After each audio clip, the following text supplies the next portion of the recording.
So I went on a first date and a car was about to hit me and he grabbed me and pulled me away.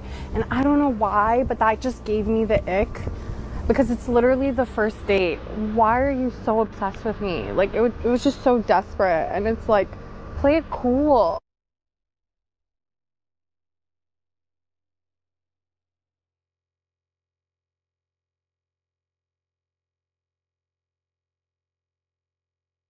Someone reacts in disbelief, saying the statement was made very confidently and feels out of touch with reality. They also express frustration that such opinions seem disconnected from everyday life. I don't know who needs to hear this, but if you can't afford a woman's lifestyle, then date within your budget.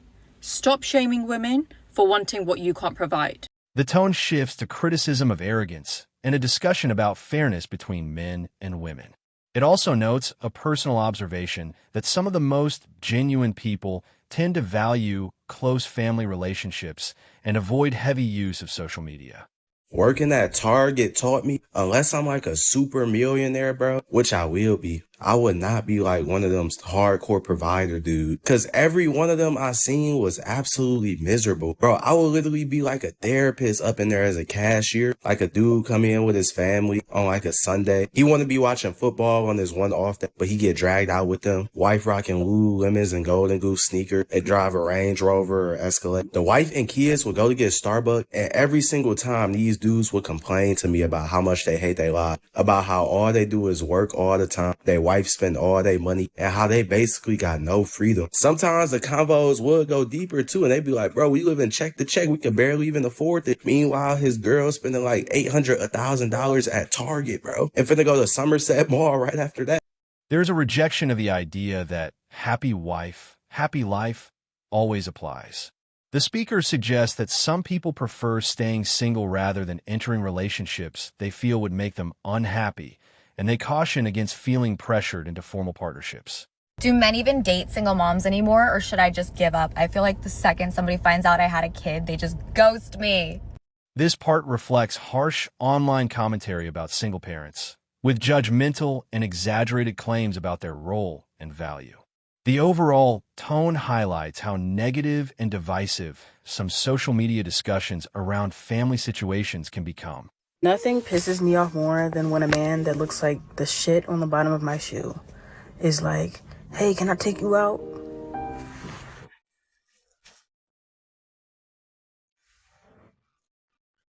Now, I'm not going to say I'm the greatest thing since sliced bread, but I know I ain't ugly.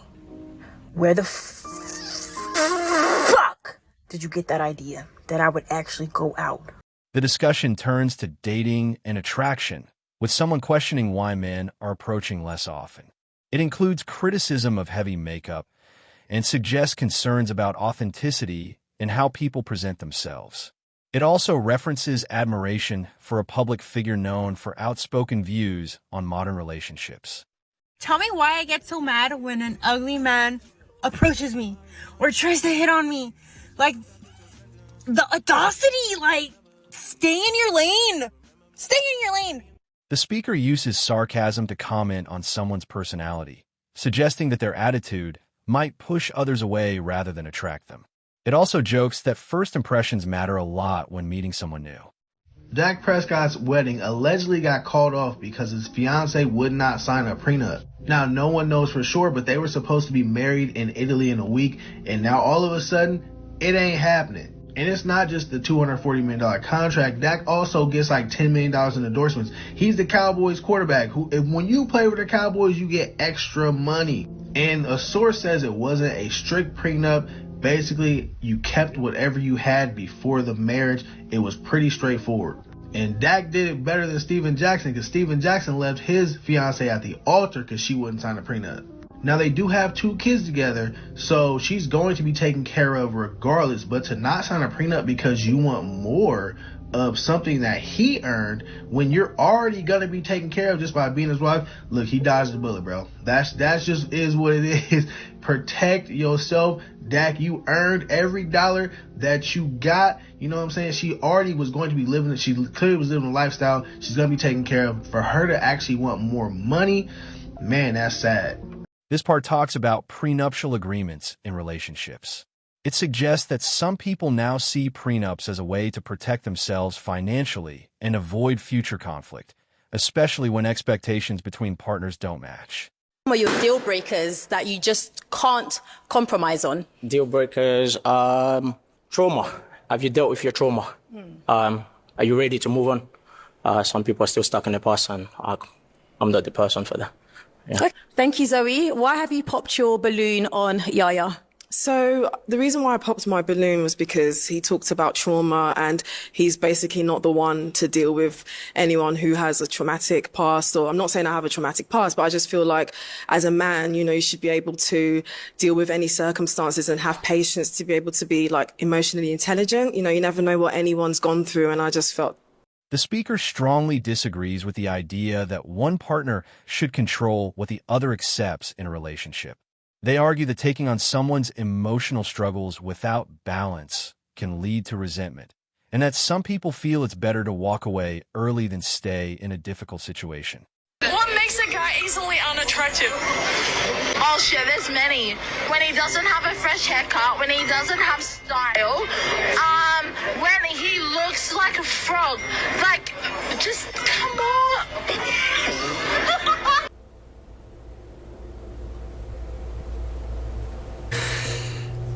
Who's gonna tell her? Let's be real. This segment reflects frustration about modern dating experiences and misunderstandings between men and women. It describes situations where expectations don't match reality, leading to confusion, disappointment, and poor communication between people. Yeah, I would hate to be a man, because what do you mean I just bought you and your friends drinks and you now just ran away, saying you had to go to the bathroom? I never saw you again that night. Texted you, you never responded. I would be sick. The message focuses on fairness and balance in relationships. It suggests that people should be careful with their time, money, and emotional investment, and prioritize self-respect and personal well-being before fully committing to others. Where are all the men? Literally, I'm so disillusioned by the male population right now because they're all boys. Tell me why the other week the girls and I are... Can the street traffic not? Tell me why the other week the girls and I were at the bar and there's this guy with his friend and he was kind of cute, whatever, and he was looking back over at us and we were like, hey, is he gonna do something? Homeboy goes and sits down at the bar and we're like, okay, whatever, forget about it. And then we see he's still just sitting there alone, what? And he'll be he would look back at us and we were like, and it's what, babe, do you want me to, hey babe, you want me to buy you a drink? What do you want? But they literally just think they're the prize or something. And honestly, it's because the girls are making them feel that way. The bitches are walking up to men and being like, hey, oh. Please stop approaching men. If they want you, they need to come up to you and get it. Because the sassy man apocalypse and they're just princesses. And it's yeah, boo, gender rules, boo. But at the same time, it's inevitable. The speaker makes a sarcastic comparison, suggesting that some men prefer to avoid modern dating dynamics altogether. It also includes a critical remark about attraction and how people may interpret rejection or lack of interest. I think one of the major issues I have with now's dating pool is that men want to be treated like women. And what I mean by that is men want to be courted. Men don't want to do the courting anymore. They want to be courted. What do you mean? I say, oh yeah, I've seen you before, and you tell me and you didn't say nothing to me? Sorry. I thought I was the woman. No, I'm not going to approach you first. You're a man. Come and talk to me first. No, I'm not going to ask you on a date. You're the man. Take me on a date. No, I'm not touching my own door. No, that's what you're here for. No, I'm not paying for this date. That's what you're here. What is going on? Men, they don't want to chivalry is dead. Men don't want to be gentlemen. I don't know what's going on. No, me as a woman, I'm not telling you I want you. I'm not doing that. Especially if we both know there's an interest there. You know what I mean? Come and get what you want. I, as a woman, should be waiting for you to court me. I should not be sitting here come and talk to me. What's going on? I don't know what this is about, but no, like, I'm sorry. I'm going to be a woman and I'm going to sit here and I'm going to wait for a man to make their interest known. And I'm going to wait for a man to take the initiative to see me, to plan dates, to talk to me and all that. And if you're not doing that, then we can just dead it. Like, we're not going anywhere. I'm not going to sit here and do all the things a man should be doing. Sorry. No. This part expresses frustration from a male perspective, saying that men want to be treated with basic respect and fairness in relationships. The main message is about wanting mutual effort and emotional reciprocity. If you have ever wondered where the fine niggas are, they are here. They're at EOS. Preferably EOS in Midtown. Today, the parking lot was a little too crazy, so I came up the street. This one is still good too, all right? I feel, in my personal opinion, as a fine niggaologist, that the finest niggas that you will meet will be at the EOS, okay? I feel like the one in Midtown, niggas there have good jobs, okay? He probably work in tech or something. He probably a software engineer. He could probably be in med school or law school. But they're at the EOS. Stop going to these goddamn walk and run clubs. Like this stuff that's curated for single people, they're not there, baby. They're at the gym. They're out here doing man things. Go do the man thing. It's right there. Look, it's right there. Right over there. Okay, see, they're here.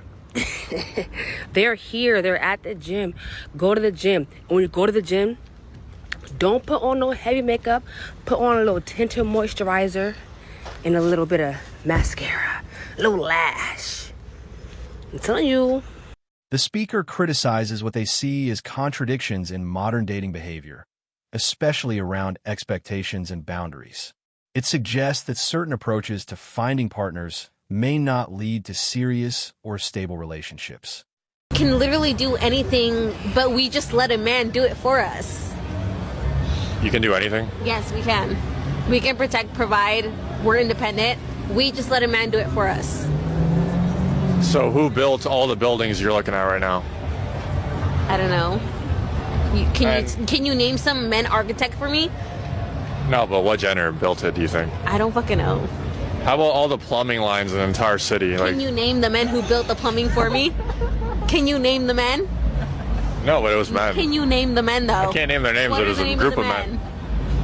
The top G's? I don't know. Okay, I'm over this conversation. No. How about your phone? Who invented your phone? Steve Jobs. Behind every man is a woman. Behind every man is a woman. That's all I'm saying. But what's that woman providing to that man? Are you serious? Yeah. Without us, men have no fucking food, no cleanliness, no anything. Men hunt for food. Men provide nothing. That's all. Men pay for the food. Delete this video. What? Because you're not putting this on the internet.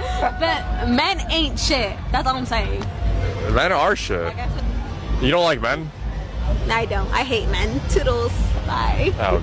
This segment contains a strong opinion about modern social attitudes and dating culture in the United States. It reflects frustration and suggests these cultural shifts are contributing to difficulties in relationships. Would you guys date a man that says he's the prize? No.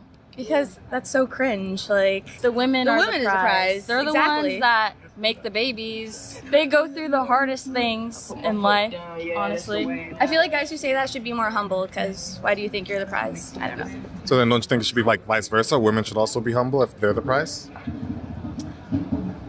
I feel like I've never heard a woman say that, though. Yeah. You guys just said it. One drunk man is more intelligent than 3 women with PhDs. Thank you. The video concludes with a typical creator outro, encouraging viewers to like, subscribe, and turn on notifications for future content updates.